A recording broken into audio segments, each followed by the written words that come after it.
All right. Hey, everyone. Welcome to this week's podcast. Wow. I know it's a little early, slightly late, but early. We're getting back into our normal podcast routine on Mondays. Didn't quite work out because we were definitely just having a Friday, Monday, even though you see the unfiltered version of the podcast. We don't do any editing, but still, it's good to have a little space and breathing on everything. And so, to our listeners, hope you have a wonderful weekend. And to our Chinese and Lunar and Far East counterparts, happy Chinese New Year, happy Lunar New Year. Hope you enjoy your week off break. I know your American targets are. Well, thank you for a week where they get a break for a minute. Though I don't know, you might be engaging an incident response firm the next week trying to figure out how how far did China get in your network at that point in time. That's right. Anyways, I'm Josh. For those of you who don't know me, this is my buddy Al. Al and I both are part of different realms in cybersecurity. Each week, we get together and talk different things about cybersecurity, physical security, risk, and how it impacts businesses and organizations. And this week seems to be, I think it's a news recap, right? Is what we're doing? Yeah. I mean, we had a lot of physical incidents at the end of last year, which was only a couple weeks ago. And then we kicked the year off with a mass shooting and a car bomb. So I still want my refund on 2025, by the way. That's right. 30-day trial. I'm still within my 30-day trial period. I want to go back to 2024. But what we have seen, which hasn't quite made the news in the same level as some of the physical incidents. Is there's been quite a few cyber events that have happened, and we touched a little bit on it last week with PowerSchool, but there's been quite a few, and I think from my personal opinion, I think more often than not, we don't really. A lot of organizations don't make the connection between cyber and physical and the impact, specifically businesses. There's just they tend not to link together the disruption that potentially could happen, right? How it's easy. And I will say this: it is easy to understand how like physical harm to an employee on the physical side directly impacts your business. That employee is out of action, right? Or God forbid, no longer they're unalive, right? So it's a very obvious impact, but I don't know outside of the disruption and the money loss, there are other impacts from cyber events, which can cascade into bigger issues for you if you're not aware. And I think that it's good to talk about that. So like linking some of this stuff together. Why, it's one thing that you and I have tried to do over the last year is just kind of, show that like the right hand feeds the left hand and vice versa. Like physical and cyber, they're not separate realms. They're kind of actually like the same realm, physical realm, or not physical realm, security realm, right? Just two sides of that space that need to be talking more. Please talk more, guys. I think the hardest part, though, is, there's no tangible impact to the business. I mean, let's just look at this week's news. We'll be talking, just about several companies who got fined.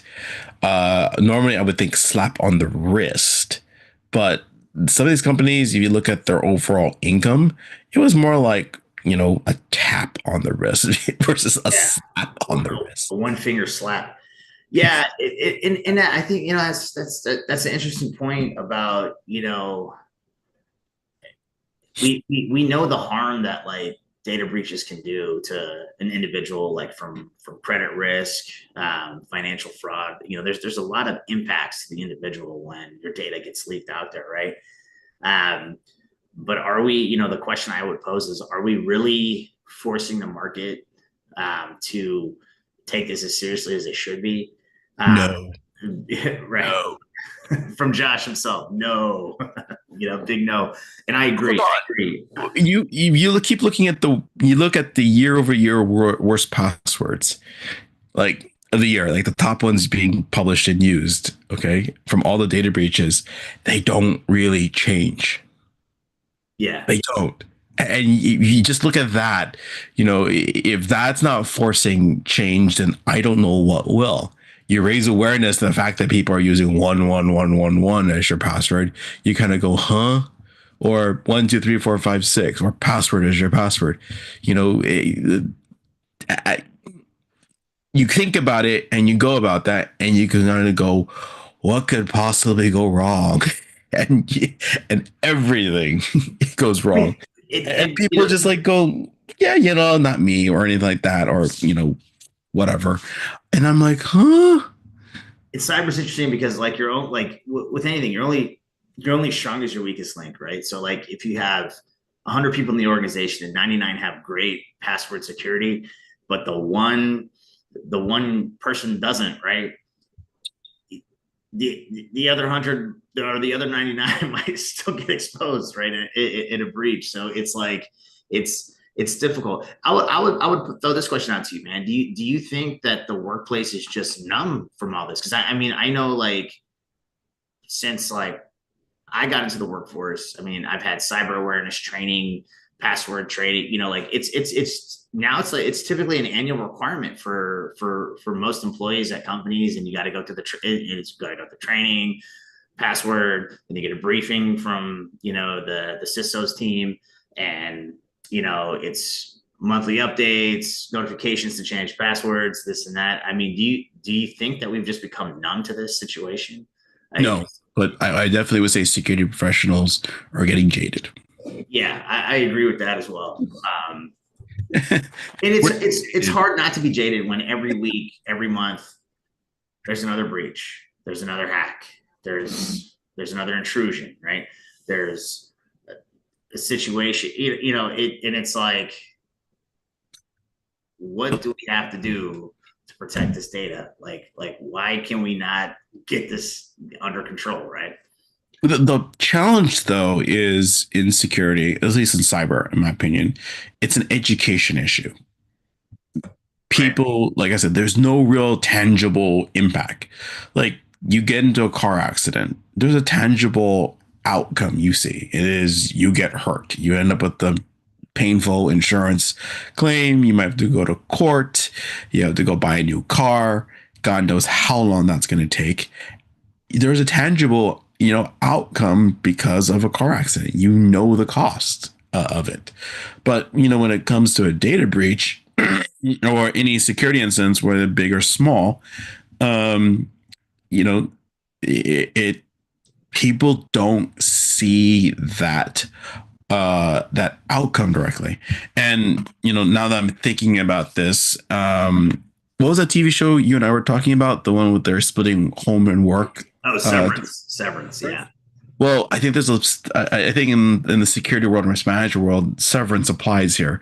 The brain doesn't comprehend the risk, or it splits, security and risk off from, your lifestyle and doing technology.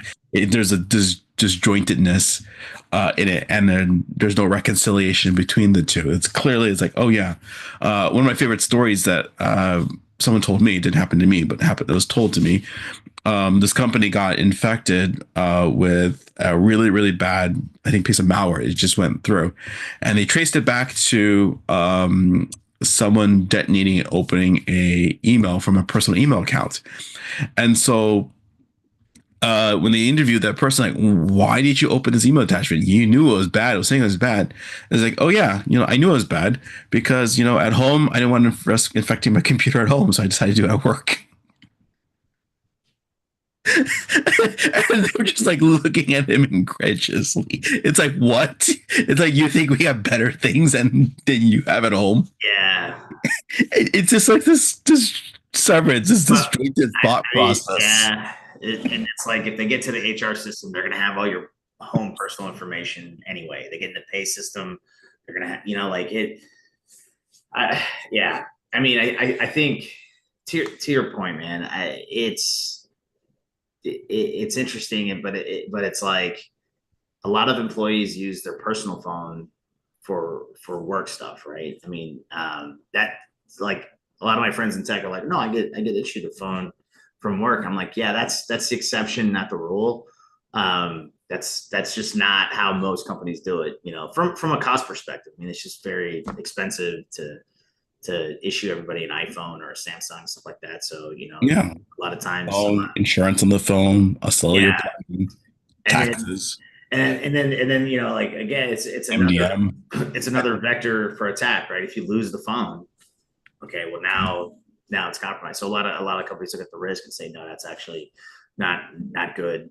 Um, but you know, it is interesting that, like, you know, we continually have these events. I know for a fact that awareness is much better than it was. To your point on education, I mean, I think that there's got to be better education, but it's also like most companies do some level of education on the risk and cyber impact. Um, but yeah, I agree with you, man. You just with cyber, it's hard because you don't actually see the impact directly in front of you, you know, but you do get the spam calls, right? When your phone number's been put out there on the dark web, you'll start getting spam calls. You'll start getting the spam texts. The phishing attempts happen, right? And I say, like, from an overall perspective, when we think about, like, why do we, you know, very big high level, why do we want to have a safe campus for people to work at, right? Productivity. We want them to feel safe at work.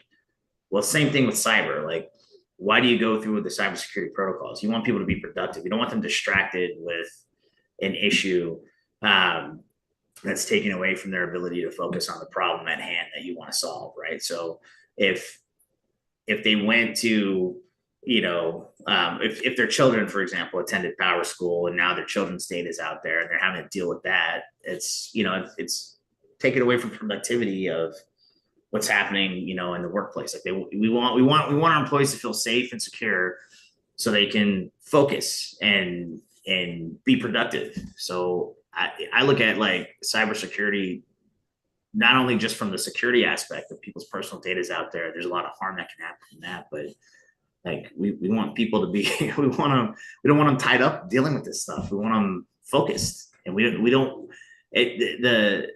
it's tough because the victims of cybersecurity, right, are, you know, they tend to be like bystanders, right? It's like our system was hacked because somebody wasn't very vigilant, and now everybody in the organization is a victim, even though they had nothing to do with it, right? Yeah, I think just, you know, the understanding of just how bad it can get. It's not like just one or two. It's like everything in the organization or in your personal life. I mean, a friend of mine ran in my circles. He's a CISO for one of the major institutions here. Ran my email just for laughs the other day, and have I been pwned? Yeah. And you know, he was like, "You're in the same data breaches as I am." I'm just like, not intentional. He's like, yeah, like, you know, I see all this and everything. It's just like, that's insane, like how we got scooped up together and everything. And you know, here's my pet peeve. If you think about where the majority of the jobs are and you break it down, majority of the jobs, if you think here in the United States, there's only like maybe I don't know what the percentage is, but you think about it, 50% of the jobs, 45 or 60, how you want to do it, you know, 10 on the day of the week, typically belongs to the enterprise. And then even, and I mean, not enterprise, with Wall Street, Fortune 500s. Right. And if you break those jobs down, you look at a Target, a Walmart, or something like that, a lot of their employee count isn't at corporate. A lot of those tends to be frontline workers at the retail. So really, you know, you think about the number of office and people who are really getting the security training, it's really limited to those populations and groups of people. If you think about in the small business segment, the vast majority of small business probably don't have a cybersecurity program unless you're well vested, with a managed service provider or a security company, or you're, contracting a firm like ours to do fractional security, part-time cybersecurity for you with our team to actually bring something to you. But if you don't have any of that, you're just dependent on your part-time IT guy while connected 24/7, 366. It's like a part-time security guard guarding your front door every day from 8 to 9 o'clock, and then they're gone for the rest of the day and just checked out during your business hours. It's insane. And my pet peeve here, I think, is you stop and really think about the numbers on who is actually really has a basic, I'm going to say just fundamental, the irreducible minimum of security. If you look at who actually has those programs, it's actually very far and few. Yeah. Most companies, I would say, don't have a cybersecurity program, because even like and I'm not making a claim, and I'm not trying to be, making the statement and make it factual, but my impression is that a company like a Walmart or a Target wouldn't be giving email addresses to their frontline retail workers. I don't think they would do that. So the number of people who have actually, quote unquote, is tied to the corporate infrastructure.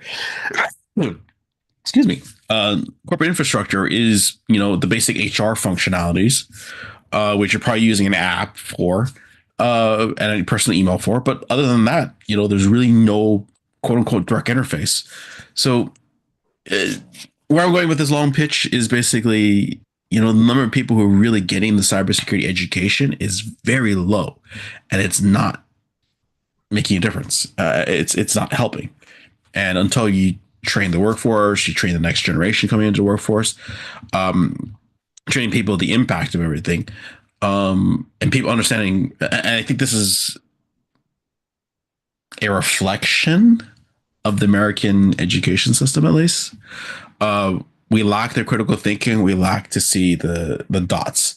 A plus B plus C plus D equals Z. No one wants to connect the dots. Everyone wants to think about the now versus the tomorrow.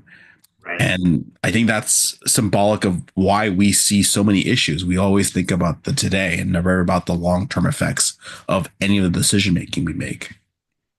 Yeah, I would agree with that. I think we generally, just as a society, we tend to have a much shorter view on impact, right? I mean, even our news cycle, right? Like, something's a problem today, by tomorrow morning we'll have a new story and our attention is off of it, right? But that problem could impact us for a long time, but we're not, we consume it quickly and we dump it quickly. We move on to the next thing, right? And social media too. Social media activity is terrible about this, where you're scrolling. Doom scrolling. You like, cool. Oh, look, something else. It's like we're a society that consumes content, and we all have ADHD. No offense to anyone who actually has ADHD, but that's how our minds seem to be shaped with how information bombards us on a daily basis, right? Well, it's actually quite true, though, because the average attention span of an individual has actually gone down significantly. I think our attention span is actually now less than a goldfish. Sounds about right. I would believe that. I absolutely believe that. It is challenging, right? Because, from an adversary perspective, like, adversaries are constantly evolving and finding new ways to, cause harm, right? Whether it's physical or cyber. So it's a really challenging problem set. And I think, you and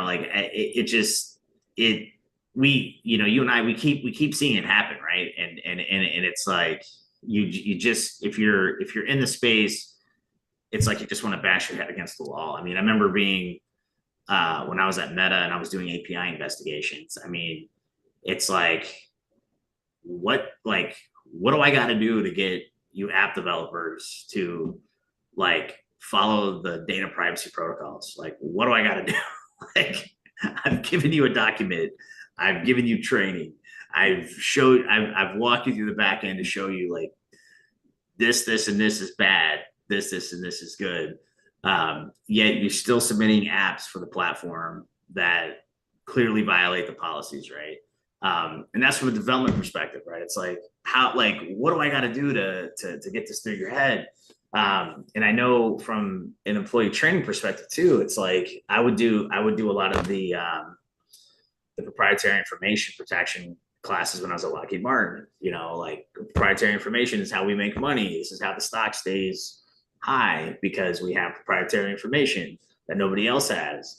You got to safeguard it, change your password, ensure you're not using random Wi-Fi networks that just pop up. Use the authorized Wi-Fi network, have a VPN, run the virus scan, which thankfully the IT department took over that function, and they were just running them, as needed on each system. But that's not, see, the problem with that is Lockheed Martin is a major defense contractor, multi-billion-dollar company. They've got the infrastructure and resources to do that. That's the exception, not the rule, right? Like, I mean, 99% of the businesses out there don't have that kind of resources to do that, right? So it's challenging, because it's like, in order to grow and scale, you have to safeguard your proprietary information, you have to safeguard your personal information, you have to safeguard your data, right? But if you're small or you're medium, it's very expensive to do that. I don't think it's really expensive. I mean, the issue is just, you just do small little things. Like, I'm not saying like you go out to issue. I'm sorry? You think it's just not a priority at times? Like consider startup space where you're constantly just trying to push product, right? Yeah, it's not a priority. I'm just looking at like simple things. Like, come on. In this day and age, most software applications or websites or anything is offering multi-factor authentication for you for free. Yeah, that's true. That's true. Like, just implementing multi-factor authentication, yes, it's a stupid extra step that you have to do to log in, but you don't do it. And when you get compromised and owned, you kind of cry foul and go, this is unfair. Meta should do better and everything like that. Oh, shut up is my response. Take responsibility. It's like, you should know better by now. In this day and age, people don't think about, all the outcomes. Like, I teach so I do a lot of pro bono, and I go into in the 6 to 12 space. In my local area, I literally donate up to about 8 to 10 hours a week during the academic year. I mean, so that means literally from August, September through May, June, I'm in that classroom, once or twice a week with certain sites. And I remind them that you are connected to other people. Like, people don't realize, hey, people think I need 2 pairs of information to draw upon the fact what people's passwords are.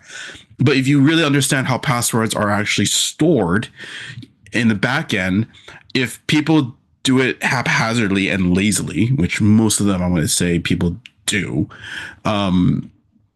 your password, just strip it away. And if they could find the exact how it's stored, the exact hash, the exact iteration of it, they know that what it looks like at that point. It's the reason why we set certain security standards on how we store passwords in a manner that shouldn't be reversible.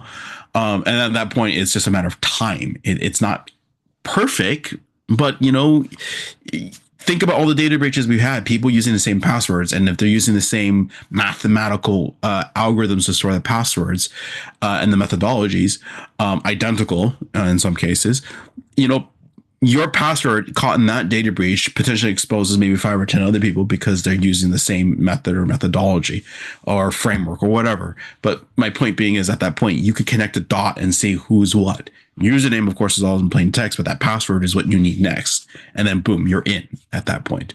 And it's like, people don't say or going, woe is me, or not woe is me, sorry. This is fantastic. The security won't break and everything like that, like LastPass. And, I'm probably one of the very few dissenting voices in there. I'm going, no, like change your passwords, like assume that all the websites and everything that you're logging into is going to be, bad and everything, compromised, and everything's going to go south and bad. And people are going, no, like look at this hashing algorithm and everything. And people forget, with today's age and computing power, if you apply Moore's law, everything gets smaller and faster, like every once or twice a year. And so, back then, what's supposed to take 500 years may actually in 10 years take 5 years to crack. It's just a matter of time, getting to that process of computing power. And then don't get me started with you factor in command and control networks to trying to help you crack it and everything too. Absolutely. Well, because you work the space pretty heavily. I mean, I think like from an employee customer perspective, right? Like, we're using probably more apps today than we ever were before. And I don't trust a single one of them. I'm bad. I am so bad. I don't trust. Like, I realistically, every website, everything I sign on, I right now, I am so paranoid. I just go, this website's going to get hacked. All right. What do I do? All right. I'm going to give them this piece of information. All right. And then passwords, I'm just generating a unique password for everything. I'm just like, I don't care at this point. I just store it in a password vault of some kind. So that now there's been like, we went from like creating your own password to now you can use access tokens like your Apple ID, your Google ID, your Meta ID as your password, right? Like you can use the access token. Is that any safer? I mean, obviously we know Apple, Google, Meta have bigger budgets when it comes to safeguarding access tokens. I know for a fact access tokens still get hacked a lot from working the problem set. But do you see that as a safer, more viable option? And the reason I say that is, password management is probably, they could probably have a PhD course on proper password management. But it is cumbersome, right? When we consider all the things you have to use at work, all the things you have to use at home. I'm not even going to talk about like what our children are getting into, my daughter's iPad. I swear, if I'm getting hacked, it's probably because of all the apps on our iPad, to be honest. But, just the management gets overwhelming and cumbersome. So, what's your thought on that?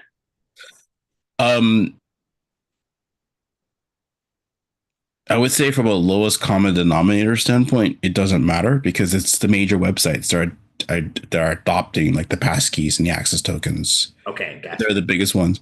But, to your point earlier, lowest hanging fruit is your security. And, just because a Facebook or Meta or a Amazon or an Apple or whomever is adopting technology doesn't necessarily mean every other platform or provider is adopting that technology. So it is just one of a handful of websites that are out there, or information systems or platforms or communities or whatever that is using it. Think about every other platform that isn't using it, and they're using that a legacy authentication method. Like I think, what was it? What was that website I was using? I used so religiously, and then I forgot what it was, but finally it said, "Oh yeah, we now have turned on multi-factor authentication." I was like, "Finally, hallelujah!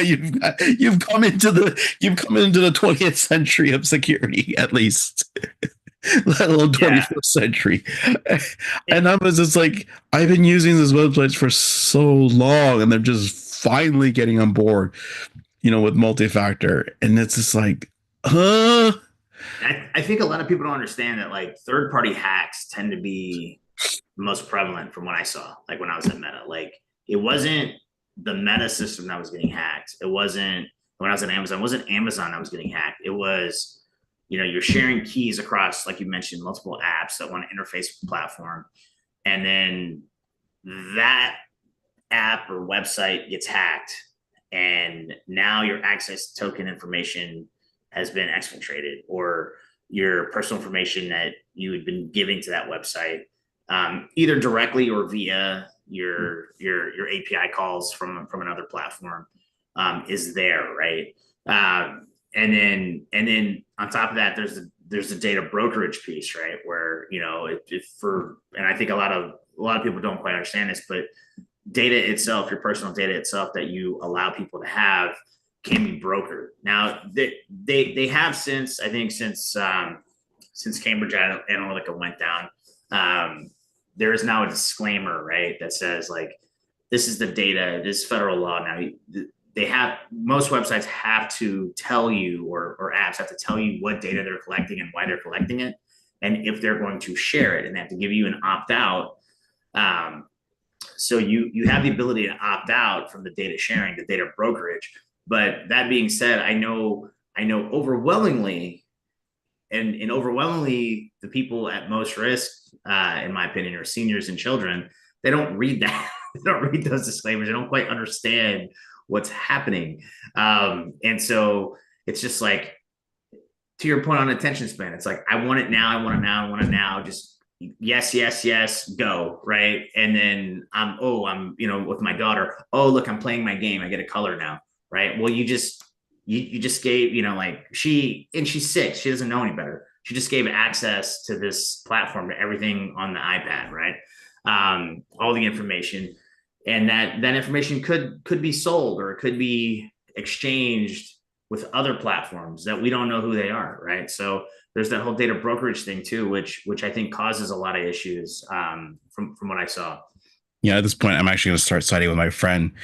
Anyone who uses the internet in some shape or form needs the equivalent of a license, like a driver's license. That would be something, I tell you. It's like you have to be licensed to use the internet. Yeah. But I think we like to blame the individuals here, but let's just be honest. Let's think about the organizations here. Like this week in the news, for example, MGM finally settles the not one but 2 data breaches that they've had, and they settled in Nevada, I think, federal court, for $45 million. As a guest, a frequent guest of MGM and Vegas, my reaction was, huh? Am I really only worth that much money? And I'm not talking about just a member, but I'm talking about, every member that they have. I just kind of think like, 45 million. If you think about how much they earn, was 164. What was their annual revenue again? Quite a bit. It was in the billions. 16.164 billion was their annual. So I think that comes out to be 16 billion. Yeah, 16 billion. $16 billion. Okay. And their penalty was only $45 million. That is a slap on the wrist. I am sorry. That is a slap on the wrist, or a tap, really, with the finger. That's nothing in the great scheme of things. That is absolutely nothing. We saw, like, back in the early 2000s, right? Like when the Enron scandal happened with the fudging of accounting numbers. I don't know how many people remember that, but I do. But essentially, the consulting firms who were doing the consulting and the accounting firms were the same firms. There was no separation, right? So you had Anderson Consulting, for the most part, cooking the books for Enron, or Enron. Well, I shouldn't say they were doing it directly, but Enron was cooking the books, and then the consulting firm that was going through was also Anderson. And we're like, yeah, okay, whatever. Like, we're just not going to say anything, and the accounting firms are doing that. So I say all that. That was a massive, fraud, right? Which led to the Sarbanes-Oxley Act, right? The financial controls, and so that led to legislation which really penalized companies that engage in that behavior. And so you saw a lot between 2000 and 2010, a lot of SOX compliance happening. Right now, do you feel that the government needs to get more involved here? And I know there's been some legislation already put in place on the federal level for certain things, but these penalties do not seem to be stopping the behavior, from what I can tell. And so, I mean, do you think it's time for the government to get involved here and really levy big fines? Oh, I think so. Yes. If anything, I'm. This is my personal opinion on this one. At least with the past administration, and at least with the good staff in the federal government, current administration, I haven't made a decision yet, one way or the other. But my opinion is, as of January 19th, 2025, keyword January 19th, 2025, the federal government has been slowly escalating, and they're just fed up with the amount of data breaches that are just going on. They're just like fed up, and they're moving the line very, very quickly. And businesses are protesting, oh, this and this and that. Like, I can't pay for it; it's too expensive, everything. And my response is rubbish. Like, just start changing small little behaviors. Start moving the line and needle in some certain directions. Like, we're offering a service that is, and I'm going to just shameless ad and plug, but I'm not going to name the business venture that we're doing. But, we're doing a fractional security practice, a good, reasonable one, with monitoring and tools and stuff like that, for basically $100 a user a month. That's really affordable. And this is also, part of our fractional security practice. So that's not bad at all. And when I think about, the needle that needs to be moved, the government needing to get involved, I'm saying yes at this point. It needs to be legislated and regulated to death at this point, because people aren't getting the message. People aren't doing the right thing. So, I think enough carrot. It's now time for not even a stick. It's time for a cane dipped in water and dried, and just start whacking it on top of the people's head. Like, take the MGM hack, for example. I am a victim of it, not once, but twice. So my data was stolen twice because of that. First time and second time, because by virtue of all the conferences that we go to in Vegas for. But let's just say, for the sake of discussion, it was just one incident, one attack, just to simplify things. If I look on the website, information is beautiful. It says roughly 10.6 million records were stolen. Okay. Right. So if we factor that in, 10.6 million records, the fine is $45 million. That means every record was only worth $4.25. Your data was worth $4.25 in fines. That's it. That's literally how these companies view you. It's like a piece of, like a binary number. It's only worth $5. Al, I don't know about you, but I can barely buy stuff off the McDonald's dollar menu at $5. The McDonald's dollar menu that's now $3. Exactly. I mean, so I'm worth a small, parfait or small hamburger on the dollar menu. That's what they treat you as, and you might be going, huh? But you do the math. $45 million divided by 10.6 million. It's insane. I guess where do we draw the line on like negligence here for a company, right? Because I agree with you. I believe that these fines really don't represent the value of the fines do not represent the type of harm that is potentially out there, especially users who are impacted. They're like people open up credit. Like this happened to me where I went also Vegas. Why is it always Vegas? I was in Vegas. Credit card information was stolen. And somebody went and ran up a big bill. And luckily I have credit monitoring services and stuff like that. So as soon as the first one hit, I reported it to the credit card. So the overall damage wasn't, the impact and damage was mitigated. However, It should have never happened in the first place, right? And when we consider, I think it's going to happen no matter what. Okay, yeah, after it breach is is a going to cost happen. of doing business. Like if you Yeah, travel a lot and you're on different Wi-Fi networks to different cities, you know your risk exposure is higher for sure. But I mean, I think about, especially in Vegas, right? I think about, like we were talking about, the frontline workers, right? The guy or the gal who's working really hard, just going on vacation, right? And then they get their credit card information stolen, or somebody uses their SSN, and starts opening up lines of credit on their behalf, right? I mean, that's actual harm to these individuals, that can impact them, right? Especially people like, young couples. Maybe they're trying to save up and buy their first house or something like that, and now you have this potential thing happening here, right?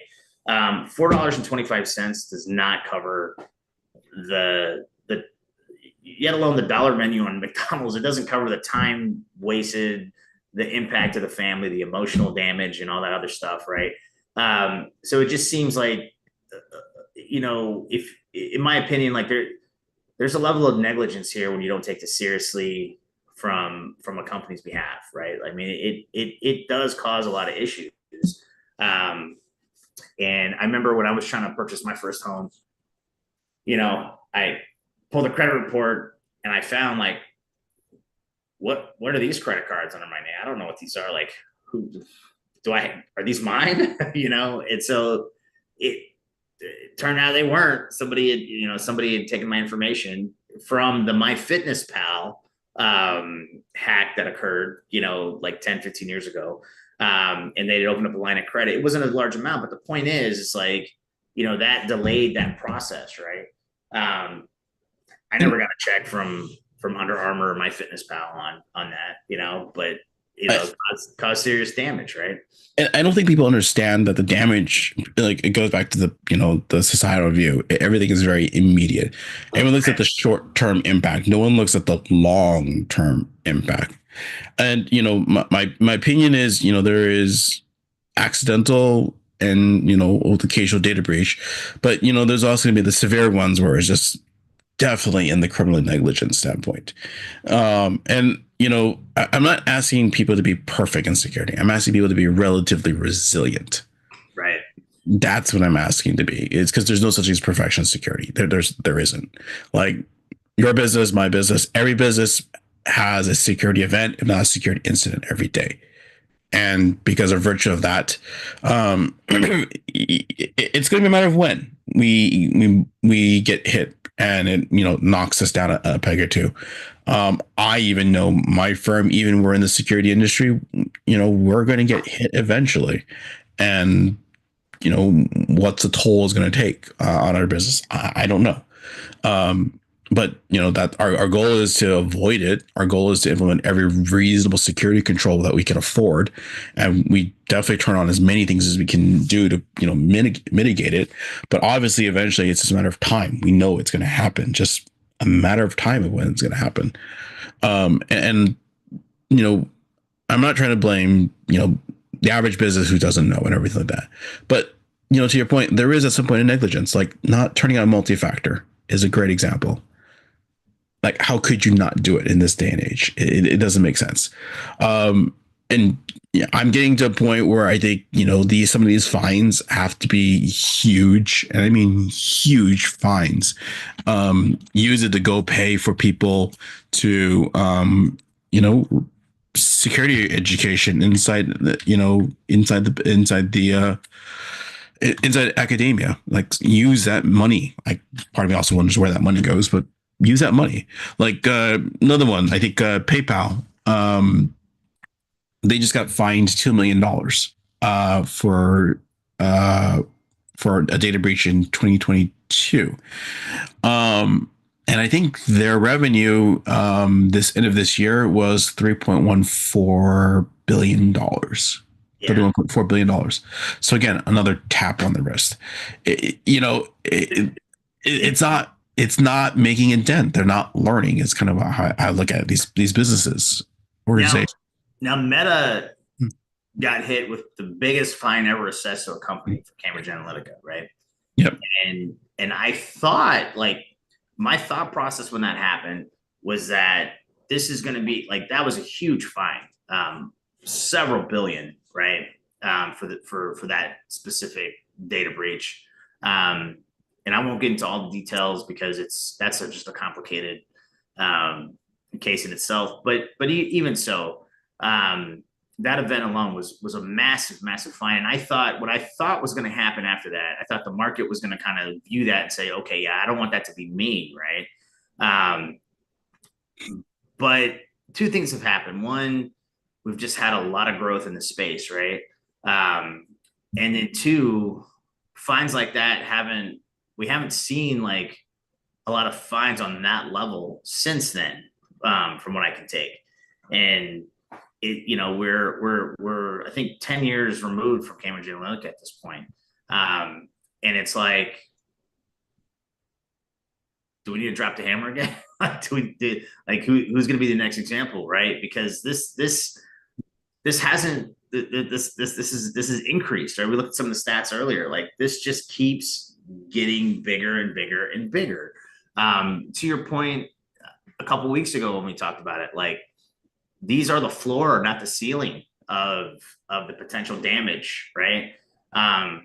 So it just seems to me like, as we become a much more connected society globally, we've got to get a handle on this problem. I mean, because this causes disruptions on so many different levels that, and unfortunately, people do have a hard time seeing all the impacts of this. But I mean, I hate to say this, but when CrowdStrike had their little issue, I mean, that way we saw it all. We all experienced that one, right? And it's so, oh man, right? So I hate to like, say that a bad event is it's good that happened for the sake of, like, this is the impact. This is a global impact, right? How connected everything was to CrowdStrike. But I mean, that's not far off as we continue pushing, to interconnectivity globally, right? I mean, data breaches. I think we're already interconnected. I agree. We're at the age of the internet. Anything, not even everything, anything. Can we connect this internet? Yes. Let's connect our toaster to the internet. Let's connect our refrigerator to the internet. Let's start also connecting us to the internet as in human beings, and health implants and all that stuff. We're already at that point in stage. The only thing left is just physically matrix and just downloading our consciousness to the internet. I don't think people understand that we're really a very interconnected. I mean, think about it. Was it 20 years ago? God, I think we're dating ourselves in this process. 20 years ago, you'd be lucky to have an IP address assigned to you, quote unquote. Right. In this day and age, you have at least an IP address, maybe possibly two or three, assigned to you by virtue of you carrying a cell phone and a smart device with you at all times. That's kind of scary. So you're literally a walking, internet interface by virtue of having a smartphone or a smart watch or something. That's amazing. That's just 20 years. And just keep thinking about there. Our cars are starting to get IP addresses too as well. All of this stuff is interconnected. It's impossible to say that we're not a connected society. And if anyone's listening to this podcast, you think we're not a connected society, send a message to us. I would, or leave a comment, because I totally will have a debate very publicly with you on this one. Well, smartphones are very prevalent globally. So at a minimum, most people have a smartphone globally. And I've been to some very, very, very, very, very like developing nations, very rural areas in some of these places, and people still have smartphones, right? So I 100% agree with you. I mean, to assume that there's a true off-grid location on the planet, I think you're gonna be it's gonna be very difficult to find. I mean, Everest Base Camp, they have cell phones there, right? They have the ability to get Wi-Fi on Everest Base Camp. they have the ability to get Wi-Fi in the middle of the Sahara Desert, and things like Starlink, right? You're able to stay connected even in places where you traditionally couldn't stay connected. I was on top of Machu Picchu. I had a cell signal, right? So I mean, and like I've been to a lot of very remote areas of the planet, and I'm still able to stay connected if I want to, right? Yeah. And so, And then factor in the new factor in new satellite based communications that are now being brought right. from a giant brick sat phone into the palm of your hand for a traditional iPhone. Yeah, I mean, there was a company that was working on a satellite antenna for the iPhone, right? So you could basically plug in your iPhone to the satellite antenna and make calls if you needed to, right? It was gonna be very expensive for that phone call, so you better be a very important call. But the technology is there. That's a pretty important call. Help. Yeah. I'll pay the $5 a minute. My God, I think that's on the low end. I mean, but I mean the point is that that was technology from like 5 or 6 years ago, right? To your point, as we transit further, right, along the timeline to the future, in the next 5 years, who's not going to be connected? It's going to be minimal, right? It already is minimal. And so I think not having really not prioritizing this, from a business perspective and a government perspective, causes a lot of angst in a lot of people about what could happen, right? Where's my data being sent to? Who's going to use it? Who's going to what are they going to do with that, right? And then you have to consider, here in the U.S. and even in Europe, privacy is a big thing. We're very big on privacy, right? But when you're sharing that much information with people, with organizations, and that information is also being shared for further development of technology, how private are you, right? And I could go into a diatribe on search and seizure laws and right to privacy and all that. I won't. I'll keep it cool today. I won't go on a rant, but I mean, these are serious implications that we have to talk about, or should be discussed about, what does a right to privacy mean in the U.S., right? We don't have a national GDPR like the EU does, right? They've defined, and I got to give them credit for that. They've defined what privacy means in the EU. They've defined what they believe, and they've got behind it. And whether you agree with everything or anything on that, it's fine. But the point is, I think what I like about the EU is that they actually put it on paper. Like, this is what we expect as when it comes to privacy for our users in these countries, right? And I think, I really believe that conversation needs to be had. It needs to be inked out. I know that several states in the U.S. are coming up with their own individual privacy laws, but I don't, I don't believe that's the right answer, simply because a lot of these privacy laws tend to be politically motivated, from what I can tell, and I don't think that's conducive to really solving the problem. We talked about this on the last podcast. Is the taxpayers want you to solve the problem. They want the best solution. They don't want politics involved in a decision-making process. We shouldn't be passing privacy laws to screw over the opposing party, right? I don't agree with that. What I'd like to see is, like, let's pass a law that's going to solve the problem, right? Let's solve the problem. Let's define what privacy means for, what that right to privacy means for U.S. citizens.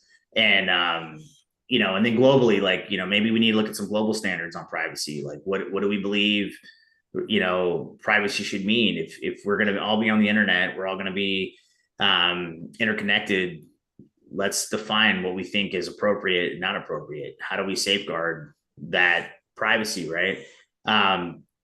And personally, I just don't think we've collectively, business, government, and individuals, I just don't think we've given the issue enough visibility. And not to say that we haven't made progress, but I think this space is moving so fast, and there's so much development happening, especially with AI coming up. Well, it's on us now. I shouldn't even say coming up, but with AI happening, um, this could get out of hand, way more than it has at this point. And I think we really got to define these things. I think the problem is, you know, one thing is it's the proliferation of information. Um, it, what was it? I forgot what was the study, but it's like there's 40 times more information than there was like in the last 10 years, something like that. The amount of information that's out there has exploded astronomically. And part of the problem, I would say, is um, we as human beings are now being fed so much information. It's now information overload. And so we are overloaded with so much of it that we just don't, or we lack the capabilities or the skills to sort that information out in a tangible way to process it. And we're talking about all this misinformation and everything, and then they want companies like Facebook and Twitter and Instagram and X and Blue Sky and you name the social media platform or whatever platform about that's out there. They want them to moderate the all the misinformation. I look at that as the equivalent of trying to ban what's wrong. Okay, and the problem is that anybody can say anything on there, and it could be possibly construed as misinformation with or without the right context. And I had to take. I'm not taking a stance like yes, Meta should censor, no, Meta should censor, whatever. I'm not taking a stance on that, but rather at some point I had to kind of go: is when are we offloading our responsibility to of us actually discerning and rather being spoon fed the information, basically. And Yeah, that's why I started started having some issues here that people aren't taking responsibility for their actions. absolutely. Well, I mean, again, it's a choice of the user to consume information, and we had this debate when I worked in the space quite a bit of you're choosing to consume it, right? I mean, it's the argument is similar to you know um, fast food companies, right? Like, there's always the argument, well, you're choosing to eat it, right? They do tell you the health information. They do, they're required to by law, right? They have to tell you what the content is, what the ingredients are, what the calories, fat, all that stuff. But you're still choosing to eat it, right? So are they now liable for your health bills, right? And overwhelmingly, I think the court systems say no, it's a user choice. That's what it is, right? So similar to social media, it's like, well, first off, I'll say this point: we have billions of users on these platforms, right? Billions. And Bigger than countries, by the way. yeah, like some of these platforms have daily active users bigger than most countries, right?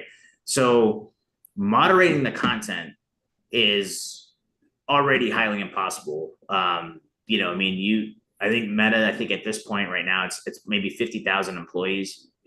To expect 50,000 employees, and that's the entire company, right? We're talking business, ops, security, marketing, sales. Like, to expect 50,000 people to be able to moderate 8 billion or 4 billion. I think it's 4 billion, 5 billion daily active users. That math doesn't math, right? It just doesn't work. There's just the amount of content that's generated per minute on those platforms is insane. Um, And so, across multiple languages, dialogue, right. contextualizations, And, cultural and, issues, and everything. and unfortunately, algorithms are binary, right? It's ones and zeros. How do you account for things like humor or satire, right? It's very difficult for the algorithm to distinguish these things, right? So it's to expect a company like X, TikTok, or Meta to effectively moderate content that's not generated by them, it's generated by individual users. I don't think that's a fair way to, or fair expectations, probably what I should say. Not saying that these guys couldn't do better, not at all. I think they could do better in certain regards. However, every piece of content that goes out there, to expect them to police it and ensure that it's, in line with values that we haven't even established globally, I don't think it's a fair ask, right? And I think that there's a lot of misunderstanding on that space of what is realistic and what's not. And then people have given me the argument, well, AI can screen it. No, it can't. But the amount of computing power alone needed to screen the amount of content coming in per minute it would far exceed the capacity of our current data centers. It's not realistic. So I think that there is, to your point, there is an individual responsibility. I believe that individually as users, you have to really give it some critical thought about what you're consuming, who you're consuming it from. I think that there is an argument to be made that there's certain content that we just don't want to consume, right? Okay, fine. So give the user the option to remove certain content and not have it, hit their feed, right? Obviously, we want to safeguard children. We don't want them exposed to things that we don't believe they should be exposed to. So, absolutely, let's limit that, right? But I think that's the problem with that is it's so devoid of the humanity in technology, though. I looked at, think about this week, Health and Human Services only fined, I think, a company like $90,000 for violations of HIPAA, for example. My problem, I think, is that, number one, unrealistic expectations. I think there's an expectation of perfection in this day and age that just does not exist. So, this war on anything is kind of more or less, it's just essentially a war on perfection in many parts. But I think the other big thing I would say is that, the average individual is on the internet. I'm going to say it, and I'm going to be very honest on this one. And so if someone wants to tar and feather me offline, please feel free to reach out and, demand a more clear answer. But I think the average individual online in this day and age is actually incapable of caring and loving for the person on the opposite end of the screen. Yeah, I agree with you because we've removed the human interaction aspect of it, right? And we've had this argument several times with groups of my friends of back in the 80s, pre-internet time, back when I was a kid. You had to do face-to-face interactions, and not from a screen. Like, I know we're talking on screens right now, but there's a whole different human element when you're breathing the same air, you're in the same room, and you have to look that person face to face, and you have to choose your words carefully, right? And you see the reaction, you see the immediate reaction from somebody. We have removed, to your point, we've removed that human aspect from internet interactions, right? Yeah, and because I'm thinking about this, carefully, the amount of misinformation here, what is it's used to do? It's used to divide people, into sides and sides. Then you just add gas at that point to inflame both sides to keep, hating upon each other to a point where, they would lash out. I would also say, I think about everything from squatting. I'm thinking about it, from misinformation campaigns or whatever, people passing around or not. I have to get better at this. I'll be the first one to say it is, sometimes is just putting out a view that may not be as, putting out a view that may not support the view that is being upheld with, I would say relatively fact, because they're not absolute truths, but relatively factual at that point in time. I'm going to clarify that. It's just to say, maybe what you're saying here is not exactly true. And you might need more information to have a more factual opinion. I'm having a debate right now on Facebook with a friend of mine who says the former president overstepped his boundaries for making a statement about the Equal Rights Amendment. I'm like, really? Okay. Well, and what I find people tend just to not understand is that there's the truth, right? And we define the truth based on facts that we can prove have occurred, right? And then there's the truth at the time, right? And I'll give you a great example. When Luigi, or the assassin for the UHC CEO, we didn't have a lot of information at the time of the assassination. So the information we knew at the time was as accurate as we could get, right? Since then, new information has come out, right? Which our statements at the time of what we thought was true could be proven completely incorrect. And that's okay, because at the time, that's what we knew to be the truth, because that's the information we had, right? So a lot, especially in the misinformation space, a lot of times, we take things and we consume things that we see, and then we realize like a week later, actually, that wasn't true at all. But, more facts, we've been able to prove certain things to be true or not true based on actual information that has come out after the fact, right? But what concerns me is the way the content is packaged and put out there, and the commentary that accompanies it is shaped in a way to cause an immediate reaction, right? And from a physical security perspective, that's scary, because somebody with not all the information, with not all the facts, may take action on something based on a limited set of information that could or could not be true. We just don't know yet. We have to prove things, right? And put my investigations hat on, it's what you can substantiate based on evidence, right? Now, I know that I'm an anomaly, because I worked as an investigator. So when I consume content, I'm very leery of the initial reports. When a new event happens, I like to sit back and kind of let more information flow in and get a bigger picture of what's happening. But that's not always the case with some people. We see it. Big event happens, the comments are just rolling in left and right. People are putting their opinion out there. They've already judged what's happened. They've already come to a conclusion, and it's boom, boom, boom, boom, boom. This is what it is. And the conspiracy theories feed off of this quite well.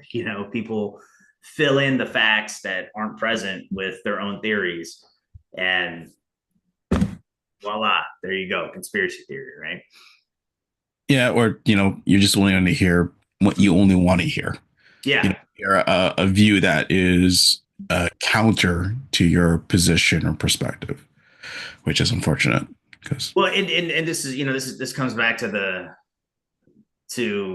the content moderation piece of do we want to have platforms that essentially create echo chambers for users, right? And I think that is there's a big debate there on how that works, because we just said users should be able to choose what content they get fed, right?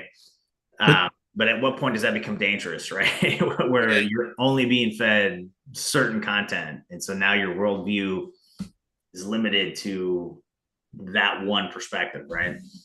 My perspective is, if people on either side of the political aisle wants to really say it needs content moderation or whatever, okay, fine.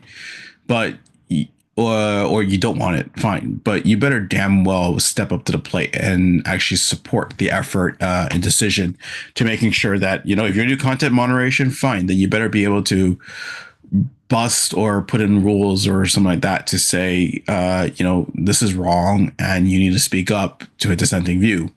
And if, you don't want content moderation, then you need to also, on the counter side, but speak up and say, no, you're wrong, because this is the fact at that point in time of what we understand.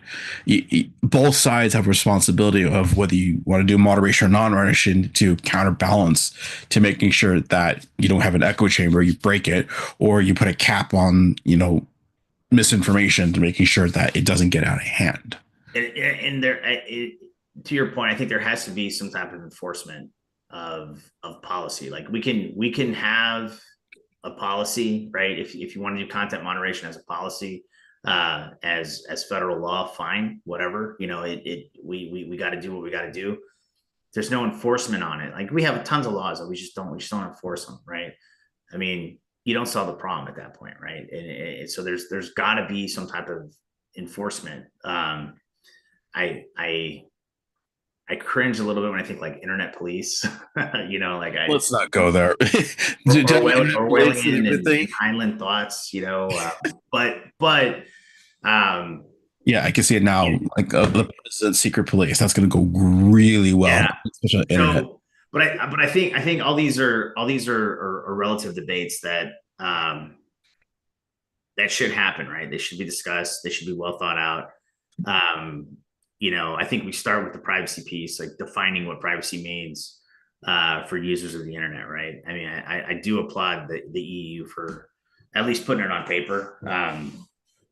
It does cause some business disruptions because you have to now tailor things. But however, the users there, I mean, like, for example, the right to be forgotten. I'm a big fan of that. If you want to remove your content, or you want to remove your data from a platform, like apps that you don't use anymore, like please get rid of my information now, because when you get hacked, I don't have to worry about myself and my information being out there, right?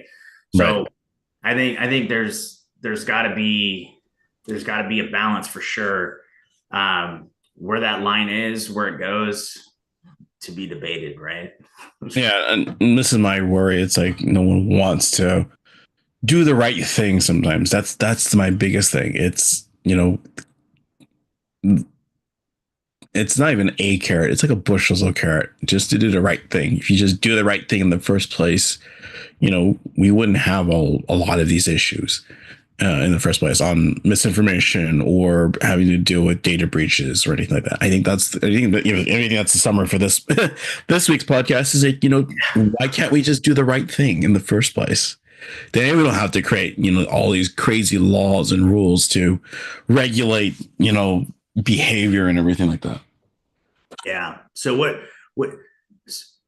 so top 3 takeaways, man. What do you think here? So we're saying do the right thing for sure, right? Do the right thing. You use that number 1. I can say the top 3 things is we're doomed, we're doomed, we're doomed, and we're doomed. Cyberdyne is online, yeah. Matrix exists, right? I think the top things I would say is number 1, I think the most important thing is love, in the sense that, the person online on the opposite end of the screen is your neighbor. You still have to love them. And if you remember that there's a human being on the other side, you wouldn't do stupid things like swatting them or, trying to do everything possible to make their lives miserable and difficult. Number 2, I would say the next thing is, you have to be responsible. You have to own your presence of the internet. And sometimes that means doing something uncomfortable, which is, speaking up for those who can't speak up. Otherwise, you have an echo chamber at some kind. And I think the third thing is, just doing the right thing, by everybody here, knowing that, you are a drop in this ocean here, but even the smallest of drops can potentially create ripples and waves that could have both positive and, unfortunately also negative impacts. How about you? What are your 3 things? Yeah, I mean, I would go back to complacency of, just, complacent. We have a term in the Marines: complacency kills, right? So, don't be complacent when it comes to your data. Don't be complacent when it comes to your password hygiene and your data hygiene and all that. two, I think like, a well-informed user is a smart user and is a strong user, right? So, I get it, like life is very busy. I'm very busy. I've got a 6-year-old. I've got multiple things going on in my life at any given time. I travel quite a bit. Life is busy, but staying informed, keeps you ahead of the power curve, in my personal opinion. So, being informed, being prepared is critical. And that, and I've said that before, and I think that applies both in the physical and the cyber realm. I think you can never be too prepared. And lastly, I'd say like, I'd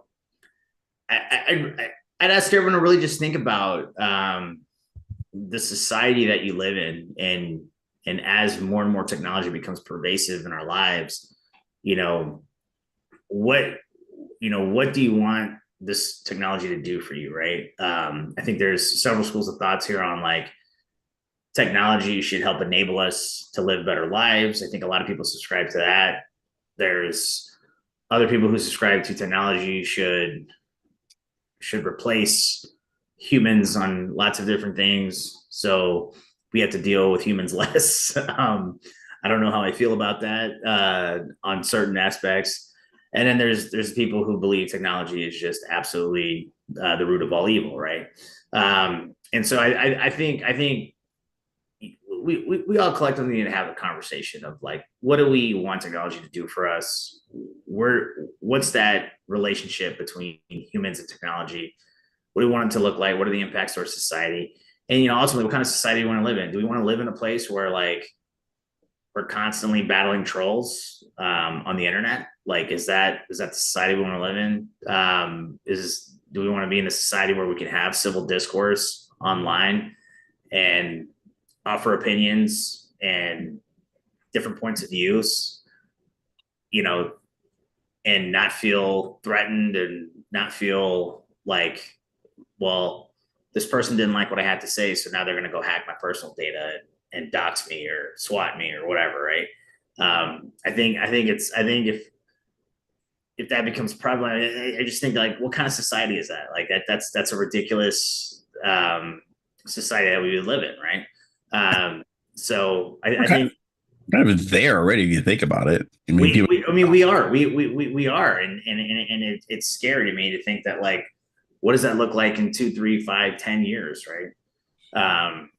What are the children of this society right now? What are they going to be dealing with in 5 to 10 years, right? So I think that we got to give it some serious thought, all of us, like collectively, like what is it that we want from technology, and how do we want that human technological interaction to be, so yeah. All right, folks, so lots to think about for this week's podcast, and I think we can take away, there are people on the other side of this podcast, and of who you're talking to with and everything. All right, folks. So much for the news. I think we talked more about this week.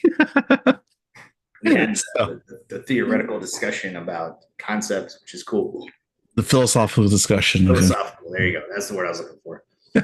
All right, folks. Have a good rest of the week, everyone. Stay safe, and we'll see you next week on the podcast. Leave a comment, by the way. Do free to subscribe or share it, and we'd love to hear what you think. And we're always looking to improve, so do share. Yeah, absolutely. I'm Josh. I'm Al, and we'll see you next week. Cheers, everyone. Guys.